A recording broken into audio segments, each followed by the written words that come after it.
جی علی بھائی آ گئے جی. السلام علیکم ورحمۃ اللہ وبرکاتہ. السلام علیکم ورحمۃ اللہ وبرکاتہ. جی وعلیکم السلام ورحمۃ اللہ وبرکاتہ.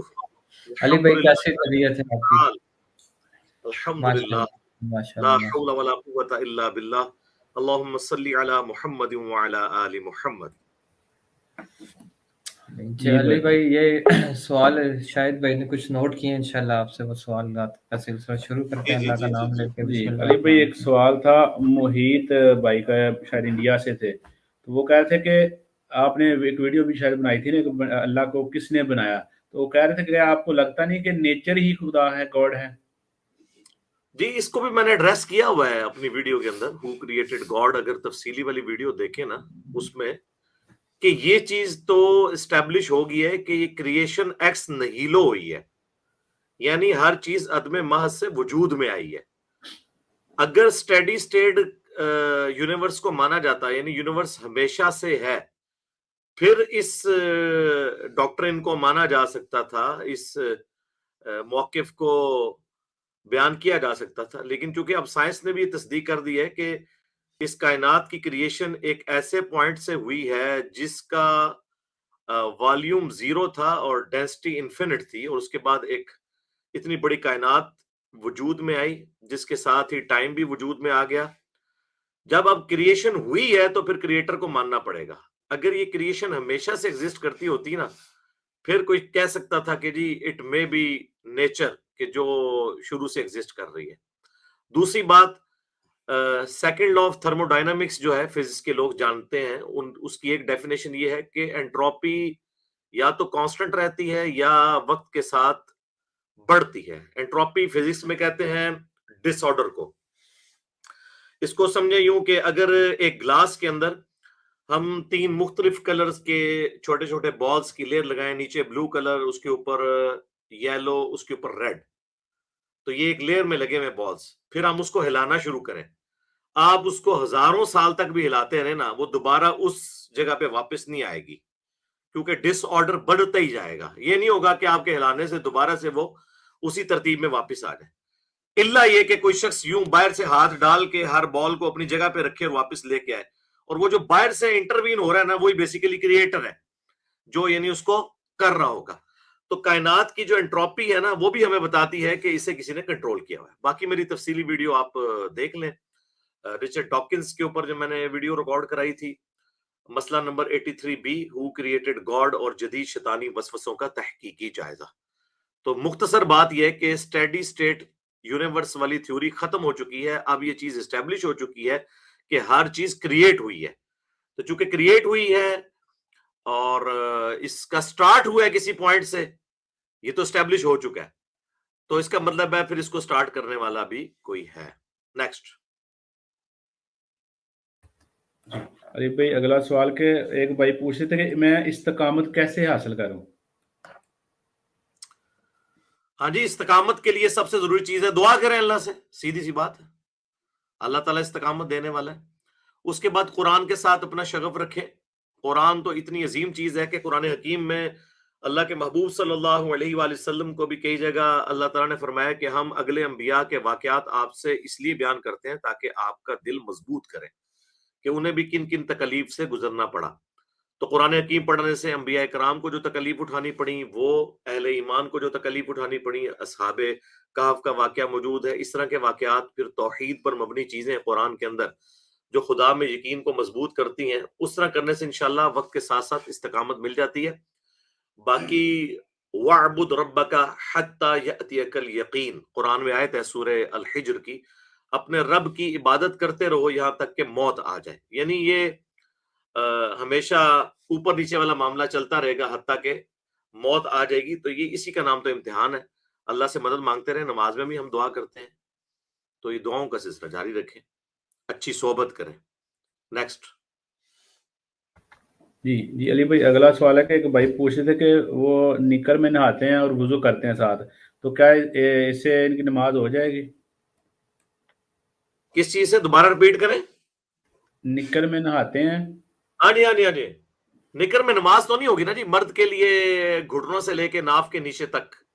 نہیں علی بھائی اصل میں پوچھنا چاہ رہے ہیں وہ نکر میں نہاتے ہیں اور اس میں پھر وضو کر لیتے ہیں، تو وہ کیا وضو ہو جائے گا اور وہ پھر اس میں ہاں نماز وضو ہو جائے گا. وضو تو کوئی شخص اگر کپڑے اتار کے بھی وضو کرے تو ہو جائے گا, لیکن صرف اس میں یہ ہوتا ہے کہ وضو کے بعد یا وضو کے دوران شرمگاہ کو ہاتھ ڈائریکٹ نہیں لگنا چاہیے, ورنہ وضو ٹوٹ جائے گا.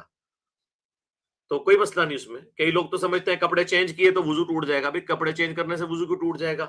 نہ سگریٹ پینے سے وضو ٹوٹے گا, نہ ٹی وی دیکھنے سے وضو ٹوٹے گا, نہ غیر محرم کے اوپر نظر پڑ جانے سے وضو ٹوٹے گا. وضو توڑنے والی تو چیزیں وہی ہیں, ہوا کا خارج ہونا یا مزی کا نکلنا یا پیشاب, مینلی یہ 3 چیزیں. چوتھی چیز صحیح مسلم میں ایک اور آئی ہے, اونٹ کا گوشت کھانا.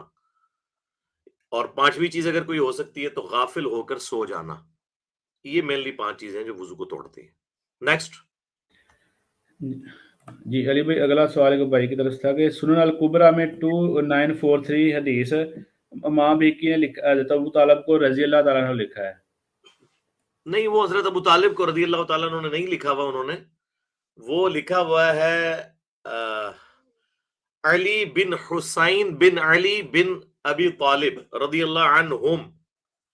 تو وہ چونکہ 3 اصحاب کا ذکر اس میں آ گیا نا, علی ابن حسین یعنی امام زین العابدین, اور ان کے والد حسین ابن علی, اور ان کے والد سیدنا علی, یہ 3 چونکہ جمع کا صیغہ ہو گیا تو رضی اللہ عنہم بن گیا. وہ تو ہم صرف بھی حضرت علی کو کہیں نا تو علی رضی اللہ تعالی عنہ کہتے ہیں, حالانکہ علی ابن ابی طالب لکھا ہوا ہوتا ہے. تو وہاں پہ جو رضی اللہ عنہم ہے نا وہ جمع کے صیغوں میں ہے, کیونکہ وہ بندے 3 ڈسکس ہوئے ہیں, امام زین العابدین, حسین ابن علی اور سیدنا علی, اس لیے انہوں نے رضی اللہ عنہم کہا ہے. ٹھیک ہو گیا. اور اسی طریقے سے آپ دیکھیں صحیح بخاری میں 6318 نمبر حدیث میں فاطمہ اور سیدنا علی کا نام آیا, وہاں انہوں نے علیہ السلام لکھا ہے, علیہ السلام نہیں لکھا, علیہ السلام, ان دونوں پر سلامتی ہو.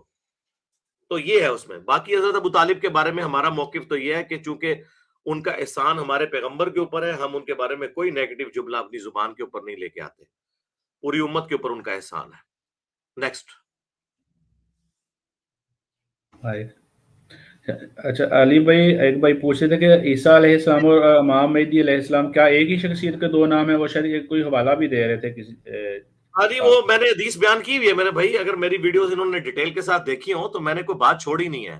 میں ابھی تو ایک ٹاپک کے اوپر 1-2 گھنٹے نہیں نہ بولتا تاکہ ہر چیز کور کروں. وہ جس حدیث کا حوالہ دے رہے تھے سنن ابن ماجہ کی 4039, وہ تو انتہائی ضعیف روایت ہے. اس کا ایک طریق مستدرک الحاکم میں, اس میں منکر راوی ہے, امام زابی نے کہا یہ جو حدیث ہے اس میں حسن بصری مدلس ہے, ان سے روایت کر رہے ہیں, تدلیس موجود ہے, تو یہ روایت تو کمزور ہے. یہ میں نے بیان کی ہوئی ہے اپنے لیکچر کے اندر, یہ ضعیف روایت ہے. نیکسٹ. جی علی بھائی آصف صاحب پوچھ رہے تھے کہ آپ کو اس لائیو سے کیا فائدہ ہو رہا ہے, آپ لائیو کیوں کر رہے ہیں؟ یہ اس لیے ہو رہا ہے. ہاں جی میں نے سنا تھا. وہ آپ دیکھیں ان کا پورا حق ہے, وہ انہوں نے جو بھی اعتراض کیا وہ بڑی محبت کے ساتھ کیا تھا. آپ لوگ بھی پازیٹیو لیا کریں چیزوں کو. انہوں نے یہ کہا تھا کہ اس کی بجائے علی بھائی کی ویڈیوز دیکھ کر علم حاصل کریں. یہ بات اپنی جگہ ٹھیک ہے, لیکن ان کو یہ بتائیے کہ ہر شخص کا ٹیسٹ ڈیفرنٹ ہے. پھر ایک چیز تو اللہ تعالیٰ نے بھی نہیں پیدا کی نا. مثلاً اگر کوئی شخص جو ہے وہ آلو کھا رہا ہے, آلو گوشت یا آلو کی بھجیا, اب اس کو یہ کہا جائے کہ اس سے بہتر آپ کدو کھائیں تاکہ سنت پہ بھی عمل ہو, تو کدو کھانا الگ سے ایک سنت ہے اور باقی چیزیں بھی اللہ نے پیدا کی ہیں. ہر بندے کا ٹیسٹ ڈیفرنٹ ہے. ایون قرآن دیکھیں, قرآن میں اللہ تعالیٰ نے جو صورتیں نازل فرمائی ہیں کوئی خاص ٹاپک نہیں ہے. ہر صورت کے اندر ملٹی ڈائریکشنل چیزیں بیان ہوئی ہیں تاکہ لوگ بور نہ ہو. کبھی واقعات آ جاتے ہیں, کبھی ڈانٹ آ جاتی ہے, کبھی رحمت کی آیات آ جاتی ہیں ایک ہی صورت کے اندر. تو ہر شخص کا ٹیسٹ ڈیفرنٹ ہوتا ہے. اس سے بڑھ کر قرآن حکیم میں جگہ جگہ اللہ تعالیٰ نے اپنے نبی علیہ السلام کو, جن کا ایمان کامل تھا, ان سے یہ بیان کیا کہ ہم اگلے انبیاء کے واقعات آپ سے اس لیے بیان کرتے ہیں تاکہ آپ کا دل مضبوط کریں. یعنی نبی علیہ السلام کو بھی جب دکھ ہوتا تھا کہ لوگ ایمان قبول نہیں کر رہے, تو ان کا پھر حوصلہ بندھانے کے لیے اللہ تعالیٰ دوسرے انبیاء کا ذکر کرتا تھا. ایون نوح علیہ السلام کے بارے میں تو 950 سال کا ذکر ہے کہ اگر انہوں نے 950 سال صبر کیا تو آپ کو تو ابھی مکے میں صرف 13 سال ہوئے ہیں. تو اللہ تعالیٰ نے خود فرمایا اس کی حکمت کہ میں انبیاء کے واقعات اس لیے بیان کرتا ہوں تاکہ آپ کا دل مضبوط کرے.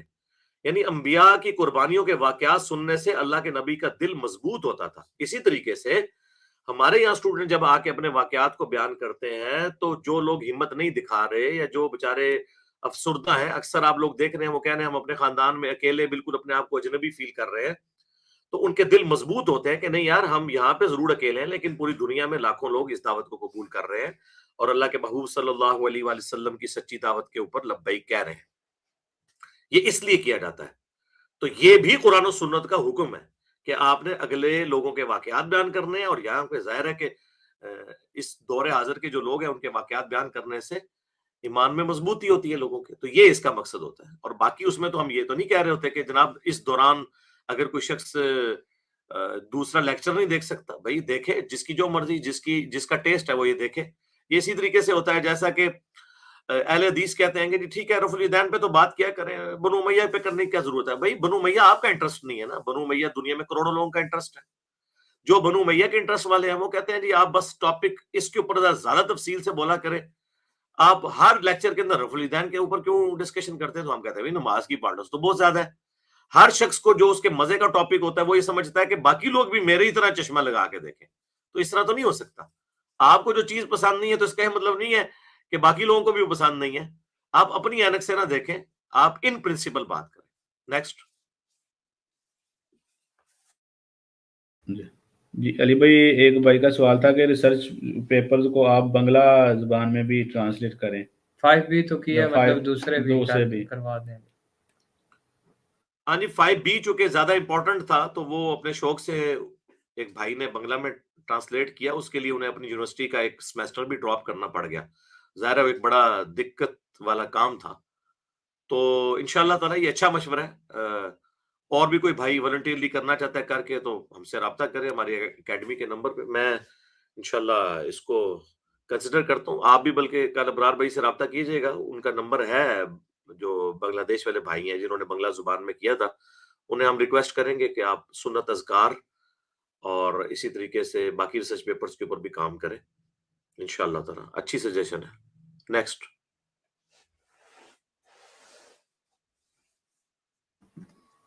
جی علی بھائی, اگلا سوال ہمارے ایک بریلوی بھائی کی طرف سے تھا کہ ایک شخص کفر کا مرتکب ہوتا ہے, یعنی وہ کہتا ہے کہ اللہ تعالیٰ جھوٹ بولنے پر قادر ہے لیکن بولتا نہیں, تو ایسے شخص کے پیچھے ہم کیوں نماز پڑھیں, یا نماز ہوگی کہ نہیں ہوگی, اس کے بارے میں آپ کیا کہتے ہیں؟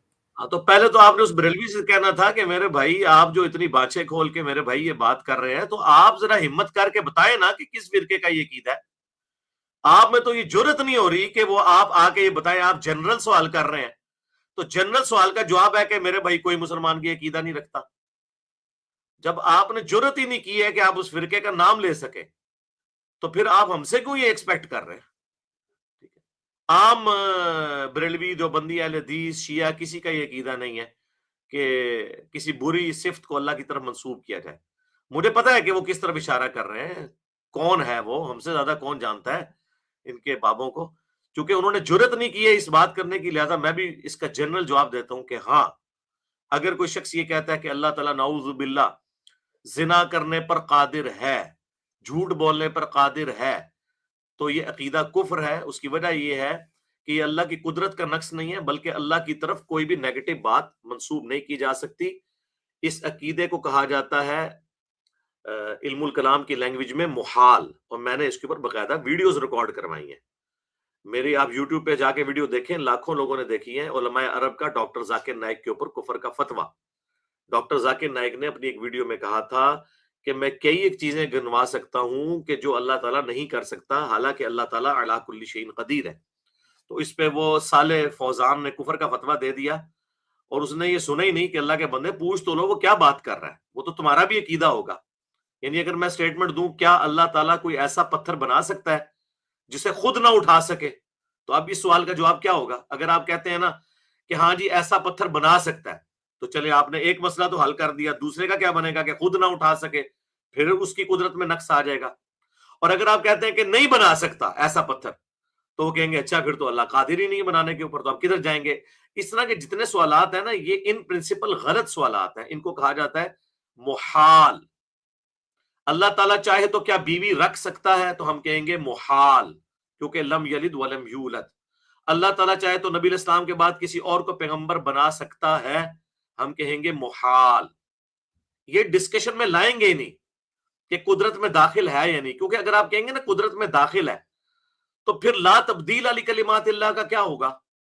کہ اللہ تو فرما چکا ہے کہ ما کان محمد ابا احد من رجالکم ولکن رسول اللہ وخاتم النبیین. اب اللہ نے جب فیصلہ کر لیا کہ ختم نبوت ہو چکی، اب آپ جان بوجھ کے یہ بات اس کی قدرت میں داخل کریں گے کہ نہیں اس کے باوجود وہ پیغمبر بھیج سکتا ہے، تو ہم یہ کہیں گے کہ یہ محال ہے، کیونکہ دوسری طرف اللہ نے کہا میرے کلمات نہیں بدلتے. جب اللہ نے اپنے کلمات کو اٹل کر دیا تو اب اگر اللہ تعالیٰ جھوٹ بولے تو وہ خدا نہیں رہتا، کیونکہ اللہ کی طرف تو یہ صرف نہیں ہو سکتی کہ اس نے لا تبدیل کلمات اللہ ویسے ہی کہہ دیا. تو اس طرح کی چیزوں کو دیکھنے کی ضرورت ہے. اس کو محال اور مقدور کی بحث ہے. مقدور وہ چیزیں ہیں جو اللہ نے کی نہیں لیکن قدرت میں داخل ہیں. مثلا کوئی شخص کہے کہ اللہ تعالیٰ ایسی سیڑھی بنا سکتا ہے کہ ہم زمین سے آسمان پہ چڑھ جائیں، تو ہم کہیں گے مقدور ہے، یعنی قدرت میں داخل ہے، ہو سکتا ہے.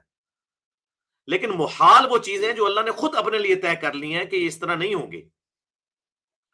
یعنی محال ہے کہ قرآن کے بعد کوئی اور کتاب نازل ہو. آپ کو کہ جی اللہ تعالیٰ کو قدرت نہیں ہے، قرآن کے بعد کوئی اور کتاب اس سے بہتر نازل نہیں کر سکتا، تو اب ان باتوں کا آپ کیا جواب دیں گے؟ آپ کہیں گے لا تبدیل لکلمات اللہ. تو اسی طریقے سے جو رشید احمد گنگوئی کی طرف اور باقی لوگوں کی طرف وہ جو منسوب ہے، انہوں نے علمی بحثیں کی، اور اسی کے اوپر المحند میں جو کفر کا فتویٰ لگا تھا نا اسام الارمین میں، وہ امکان کذب باری تعالیٰ، یعنی حضرت باری تعالیٰ یعنی اللہ تعالیٰ سے کذب کا وقوع ہو سکتا ہے، اس مسئلے کے اوپر احمد بریلوی صاحب نے فتویٰ لگایا تھا علماء دیوبند پہ. پھر اس کے جواب میں انہوں نے بھی اپنی بات کی. تو یہ تو جنرل سٹیٹمنٹ ہے نا، عام دیوبندی کو تو پتہ ہی نہیں ہے، نہ عام دیوبندی یہ بات کرے گا. تو وہ یہ کہہ رہے ہیں کہ جی ان کے پیچھے نماز پڑھنا. میرے بھائی ہم تو ان کے پیچھے بھی نماز پڑھ رہے ہیں جو جرت کر کے چشتی رسول اللہ کو کفر نہیں کہہ رہے اور کتابیں چھاپنے والے پرنٹنگ پریس بند نہیں کروا رہے ہشت بہشت کو. ہم تو ان کے پیچھے بھی نمازیں پڑھ رہے ہیں جو کشف مجوب والے بابا جی کو ابھی بھی مانتے ہیں، جبکہ اس کتاب کے اندر نبی علیہ السلام کے بارے میں ایک گستاخانہ واقعہ لکھا ہوا ہے، زید ابن حارثہ کی بیوی کے ساتھ سکینڈل لکھا ہوا ہے، اور وہ آج بھی چھاپ رہے ہیں. تو ہم تو ان کے پیچھے بھی نمازیں پڑھ رہے ہیں، اس لیے کہ عام بریلوی کا تو یہ عقیدہ نہیں ہے. عام جو امام مسجد ہے بریلویوں کا، اس بیچارے کو تو پتہ ہی نہیں ہے کشف مجوب میں حشر بہشت میں کیا کچھ لکھا ہے. تو اسی طریقے سے عام دیوبندی کو کیا پتا ہے کہ ان کے بابوں نے کیا کام ڈالا ہے؟ ہم یہی تو بتا رہے ہیں. تو اس طریقے سے اگر آپ عام لوگوں کو اسلام سے خارج کریں گے پھر تو کوئی بھی نہیں بچے گا. اس لیے عام لوگوں کو آپ ایجوکیٹ کریں بجائے اسلام میں نکالنے یا داخل کرنے کے. نیکسٹ. جی علی بھائی، ایک بھائی پوچھ رہے تھے کہ میں تبلیغ کا کام کرنا چاہتا ہوں، بزنس اپنے کو سائڈ پارٹ ٹائم کر لوں اور فل ٹائم دعوت کا کام کروں، آپ کیا سجیسٹ کرتے ہیں؟ میں تو یہ سجیسٹ کرتا ہوتا ہوں اپنی ویڈیو میں کہ 5 تو فرض اللہ تعالیٰ نے رکھے ہیں نا، اور چھٹا جو ہے نا دین کا فرض وہ مخلوق نے رکھ دیا ہے، وہ ہے روٹی.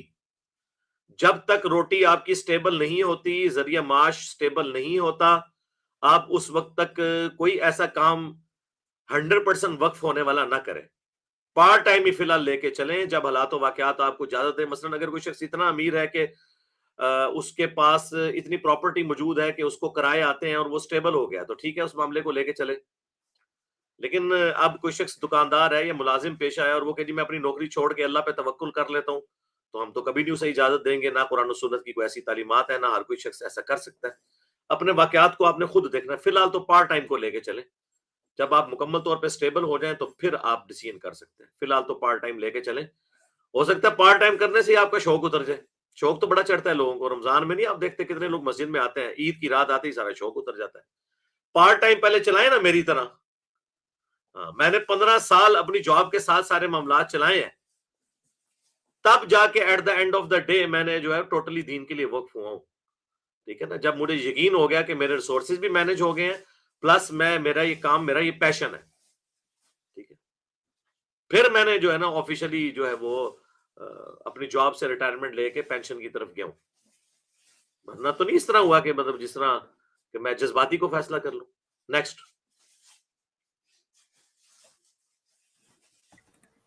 جی علی بھائی، اگلا ایک سوال ہے کہ جب حضرت ابو سفیان رضی اللہ عنہ نے اسلام قبول کیا اور آپ صلی اللہ علیہ وسلم سے ملنے گئے، وہ جب اندر گئے تو حضرت عمر رضی اللہ عنہ نے آپس میں وہ باتیں کر رہے تھے کہ ان لوگوں نے ڈر سے اسلام قبول کیا ہے.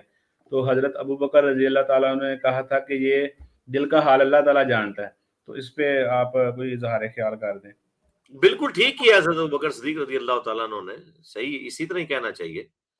ایک مسلمان کے بارے میں حسن ظن ہی رکھنا چاہیے، لیکن گراؤنڈ ریئلٹیز تو اپنی جگہ ہے نا، کہ یہ ایمان لانے کی نوبت اس وقت ہوئی جب سورہ توبہ میں آیت نازل ہوئی کہ 4 مہینے کا ٹائم ہے، یا جزیرہ نما عرب کو چھوڑ کر چلے جاؤ یا اسلام قبول کرو ورنہ قتل کیے جاؤ گے عذاب استیصال کے طور پہ، جیسا کہ اگلے انبیاء کا انکار کرنے پر اللہ تعالیٰ کی طرف سے عذاب آتا تھا۔ سورہ توبہ میں آیا کہ اس دفعہ عذاب صحابہ کی تلواروں کے ذریعے آئے گا، جس طرح کا عذاب جو ہے قوم نوح کے اوپر طوفان کی شکل میں آیا، قوم شعیب کے اوپر چنگھاڑ کی شکل میں، قوم عاد کے اوپر، سمود کے اوپر آیا، تو اسی طریقے سے ہمارے نبی کے کیس میں بھی تو رسول کا انکار کرنے پر عذاب الہی آنا تھا نا، عذاب استیصال۔ وہ سورہ توبہ میں آیا کہ وہ قتال اور جہاد کے ذریعے صحابہ کی تلواروں سے ایسے لوگوں کو قتل کیا جائے گا جنہوں نے اسلام قبول نہیں کیا، اور ڈھیل 23 سال کی تھی۔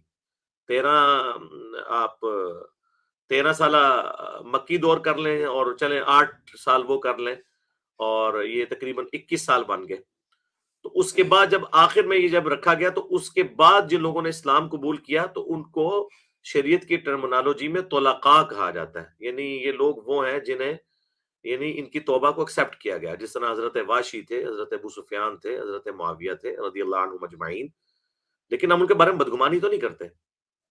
لیکن صحیح مسلم میں یہ حدیث ہے کہ جب ابو سفیان نے آ کے نبی علیہ السلام سے شکایت کی کہ آپ کے ساتھی جو ہیں نہ تو میرے ساتھ صحیح طریقے سے بہیو کرتے ہیں، کیونکہ پوری زندگی میں آپ کے ساتھ لڑتا رہوں، نہ اٹھتے بیٹھتے ہیں، ہمارے ساتھ ریزرو رہتے ہیں، تو میں چاہ رہا ہوں کہ آپ جو ہے نا مجھے جو ہے کسی جہادی مہم پہ اپنے ساتھ لے جائیں، تاکہ اس کی وجہ سے کوئی نرمی آ جائے ان کے دل میں، اور میرے بیٹے معاویہ کو جو ہے وہ آپ اپنا منشی یا کاتب وحی یا اسسٹنٹ رکھ لیں۔ کاتب وحی کے تو لفظ نہیں، کاتب رکھ لیں۔ کاتب وحی والے الفاظ تو دلائل النبوہ میں ہے، امام بیہقی کی کتاب میں، لیکن پھر وہاں آگے اور بھی کچھ لکھا ہوا ہے، وہ پھر آپ لوگوں کو پتہ ہی ہے، وہ کاتب وحی والی میری ویڈیو دیکھ لیں۔ اس میں راوی کے الفاظ ہیں کہ نبی علیہ السلام کی یہ شفقت تھی کہ آپ کسی کو انکار نہیں کرتے تھے۔ اگر ابو سفیان خود سے حضور سے یہ باتیں نہ مانگتا تو اللہ کے نبی خود سے کبھی بھی اس کے بیٹے کو نہ رکھتے اور نہ یہ باقی چیزیں جو اس نے مانگی تھی اس کو دیتے۔ تو اس سے پتہ چل گیا کہ نبی علیہ السلام کا مزاج کیا تھا، اور صرف حضرت عمر کا یہ موقف نہیں تھا، باقی صحابی یہی سمجھتے تھے کہ یہ لوگ اینڈ میں مسلمان ہوئے۔ اس کو سپورٹی وہ بخاری مسلم کی حدیث ہے کہ غزوہ حنین کے موقع پر ابو سفیان کو 100 اونٹ دے دیے نبی علیہ السلام نے، صفوان کو بھی دے دیے 100 اونٹ۔ تو چند نوجوان جو اصحاب تھے انصار مدینہ کے، انہوں نے کہا کہ ابھی تو ہماری تلواروں سے قریش کا خون بھی ٹپک رہا ہے، اور اس شخص پہ اپنے قبیلے کی محبت غالب آ گئی ہے، یعنی رسول اللہ پہ۔ اب یہ کلمات کفر تھے، انتہائی گستاخانہ کلمات تھے۔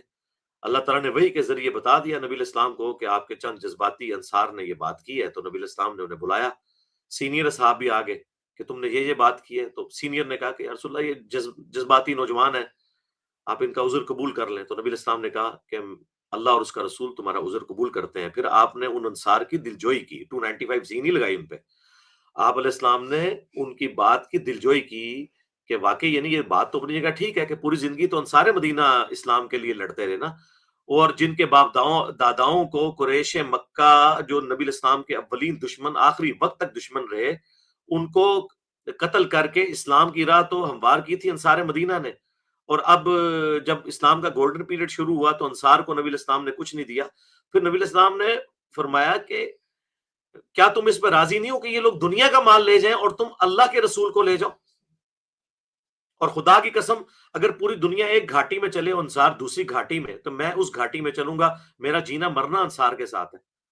تو اس جذباتی جو خطبے کا مطلب کیا تھا کہ ان کو میں دنیا کا مال دے رہا ہوں تالیف قلب کے لیے، کہ ان کا اسلام پہ دل مضبوط ہو جائے، اور تم تو کامل الایمان مومن ہو، تمہارے لیے تو اتنا ہی کافی ہے کہ میں تمہارے ساتھ چلا جاؤں گا، حتیٰ کہ میری زندگی کے 52 سال مکے میں گزرے ہیں، میرا آبائی شہر ہے وہ، لیکن میں وہاں پہ سکونت بھی اختیار نہیں کروں گا، واپس مدینہ آؤں گا، قبر بھی میری مدینہ میں بنے گی۔ تو انصار نے کہا کہ ہمیں اللہ اور اس کا رسول چاہیے۔ ٹھیک ہے، تو یہ ساری چیزیں بتا رہی ہیں کہ نبی الاسلام کو بھی ان چیزوں کا احساس تھا اس حوالے سے۔ تو یہ معاملے اتنے سادہ نہیں ہیں ایک جملے میں میرے بھائی، معاملے حل ہونے والے نہیں ہیں، یہ پوری ڈاکٹرین ہے۔ ٹھیک ہے، صرف حضرت عمر کا مسئلہ نہیں تھا، میجارٹی صحابہ کی، انصار اور مہاجرین کی یہی سمجھتی تھی کہ یہ لوگ طلقاء ہیں، ان کو سبسسٹنس لیول کے اوپر بالکل اینڈ پہ جا کے اسلام ملا ہے، تو اب ان کا وہ درجہ نہیں۔ اور دیکھ لیں پھر حضرت عمر اپنے دور خلافت میں اسی عمر سیریز میں فلمایا نا کہ ابو سفیان جب آیا تو اس کو تو زوم تھا کہ میں مکے کا سردار تھا، تو وہ لائن توڑ کے پہلے ملنا چاہتا تھا. تو حضرت عمر نے کہا نہیں، پہلے میں ان سینئر غریب صحابہ کو ملوں گا جو بدری صحابہ ہیں، جنہوں نے حضور کا اس وقت ساتھ دیا جب تم لوگ رسول اللہ کے دشمن تھے. تو وہ ناراض ہو کے ملے بغیر چلا گیا. تو پھر بعد میں دوسرے صاحب نے اسے، سہیل ابن عمرو نے سمجھایا کہ بھائی دیکھ لو، یہ تو ہماری غلطی ہے نا، ہم اینڈ پہ مسلمان ہوئے ہیں نا، تو اب یہ جو درجہ ہے وہ تو جنہوں نے حاصل کرنا تھا انہوں نے تو کر لیا نا میرے بھائی. سابقون الاولون تو پھر وہی ہے نا. ٹھیک ہو گیا. نیکسٹ. جی علی بھائی کوشچن ختم ہو گئے ہیں، دعا کروا دیں. ہاں دعا میں کرواتا ہوں. دوسرا میں ایک آپ لوگوں کو چیز بتا دوں، چونکہ ابھی ایک کرنٹ افیئر کے طور پہ ایک چیز سامنے آئی تھی. آج جو ہے وہ کچھ ہمارے جو جرنلسٹ ہیں، صحافی حضرات، وہ ہماری اکیڈمی میں آئے تھے. رضوان رضی دادا صاحب تھے، ان کے ساتھ سید عمران شفقت تھے، امداد سومرو صاحب تھے، فیصل وڑائچ صاحب تھے، اور اس طریقے سے حبیب اکرم صاحب تھے. یہ پاکستان کے چند بڑے صحافیوں میں سے. ان کے ساتھ ہماری نشست آلموسٹ 3 گھنٹے کی رہی. تو بس میں نے یہ اس میں بتا دی، تصویریں ہم نے یوٹیوب چینل کے اوپر شیئر کروا دی ہیں کمیونٹی کے اندر جس نے دیکھنی ہے. اور بلال بھائی آپ کے جو آفیشیل آئی ڈی ہے اس کے اوپر میں نے آپ کو ای میل بھی کر دی ہیں تصویریں. جی وہ ہماری ہر ٹاپک کے اوپر ہوئی ہے، پالیٹکس کے اوپر بھی، ریلیجن کے اوپر بھی ہوئی ہے.